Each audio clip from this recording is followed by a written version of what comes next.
ওই মির্জা আব্বাস সেটা বিএনপি এটা করে সেটা করে নাই। আরে বাবা তোমরা কি করছো এরকম, তোমরা কি করবা এরকম বলো, সেটা বলতে পারতেছো না। শুধু মির্জা আব্বাস একটা তসবি দিয়ে দিতে বলো হাতের সামনে, তসবি জপবে আমার নামে। আমি অনুরোধ জানাবো, এখানে কিন্তু সবাই আসে নাই, তাই না? আপনারা কিন্তু খুব সকাল সকাল ভোট নিয়ে যাবেন। আমি বলবো না যে নামাজ পড়েই চলে যান, তুই যান, ভোটটা দিয়ে আসবেন।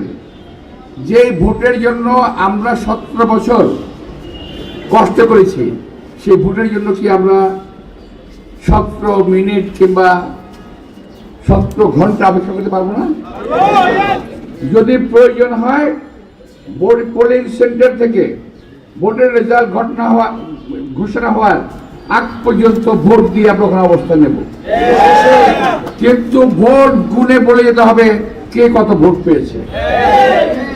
3 দিন পরে ভোটের রেজাল্ট জানাবেন, ওই রেজাল্ট আমাদের প্রয়োজন নাই।